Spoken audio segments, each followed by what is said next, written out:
మనమంతా రోజు చూస్తూ ఉంటాం. స్టేషన్‌లోకి వచ్చి ఆగే భారీ ట్రైన్. కానీ ఆ ట్రైన్ ఎలా రెడీ అవుతుంది? దాని కింద రాళ్ళు ఎందుకు వేస్తారు? చాలామందికి తెలీదు. కానీ నేను నీకు మొత్తం ప్రాసెస్ ఒక సినిమా సీన్‌లా చెప్తాను.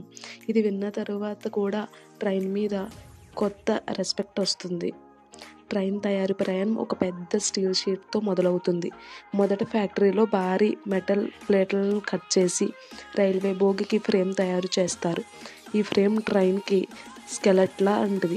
ఇది ఎంత స్ట్రాంగ్‌గా ఉంటే అంత సేఫ్‌గా ప్రయాణం జరుగుతుంది. తర్వాత ప్రత్యేక రోబోటిక్ ఆర్మ్ వాటిపై వెల్డింగ్ చేసి మొత్తం బోగీ ఆకారాన్ని చేస్తాయి.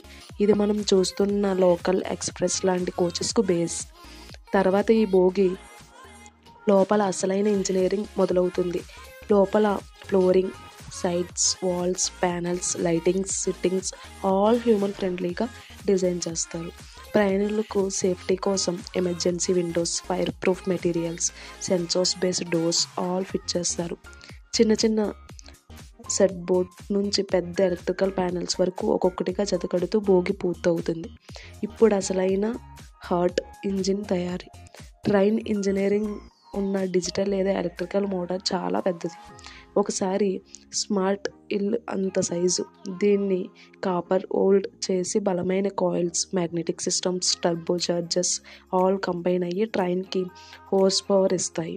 ఒక ఇంజనీర్ తయారీకి వందల మంది ఇంజనీర్ ప్లానింగ్, చెక్లు, ప్రోగ్రామింగ్లు ఆల్ అవసరం. ఇంజిన్ తయారీ తర్వాత దీనికి transmission systems, braking systems, wheel assembly all fit చేస్తారు. ట్రైన్ చక్రాలు మనం ఊహించినంత సింపుల్ కాదు. ఇవి సాలిడ్ స్టీల్తో తయారవుతాయి.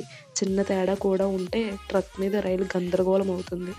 అందుకే ప్రతి చక్రం కంప్యూటర్లాగా స్కాన్ చేసి పర్ఫెక్ట్ రౌండ్ అనే గ్రీన్ సిగ్నల్ వచ్చిన తర్వాతే అటాచ్ చేస్తారు. ఇప్పుడు బోగీలు ప్లస్ ఇంజిన్ అన్నీ కంప్లీట్ అయ్యాయి. తర్వాత టెస్టింగ్ ఉంటుంది.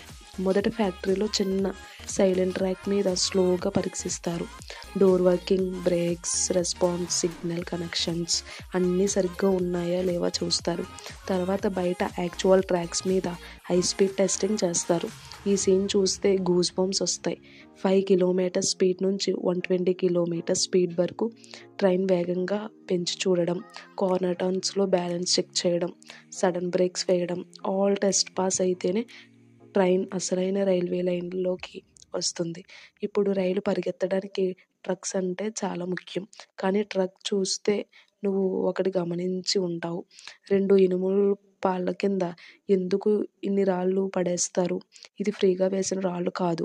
వీటిని బ్యాలస్ట్ అంటారు. మొదట రైలు దూసుకుపోతే భూమిలో వైబ్రేషన్స్ వస్తాయి. భూమి సాఫ్ట్ అయితే ట్రాక్ అలాగే వంగిపోతుంది. కానీ ఈ రాళ్ళు ఆ వైబ్రేషన్ని అన్నీ అబ్జర్వ్ చేసి ట్రాక్ను బ్యాలెన్సింగ్గా ఉంచుతాయి. రెండో కారణం,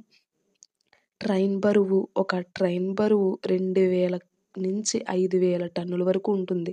ఈ బరువు వల్ల ట్రక్ డౌన్ అయ్యకుండా రాళ్ళు సపోర్ట్ చేస్తాయి.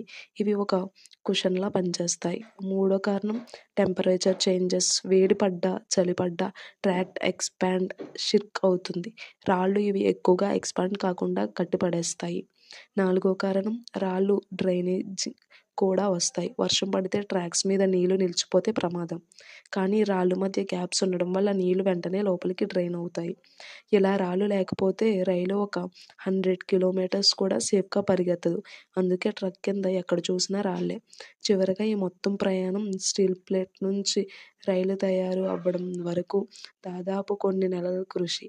కానీ మనం మాత్రం స్టేషన్ వద్దకి వచ్చిన 2 నిమిషాల్లోనే దాన్ని ఎక్కి ప్రయాణం మొదలు పెడతాం.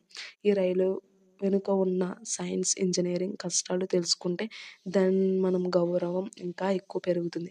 కంటెంట్ నచ్చితే like and subscribe and comment. ఇలాంటి మోర్ వీడియోస్కి మీ సపోర్ట్ ఎప్పుడూ ఉండాలి. Thank you.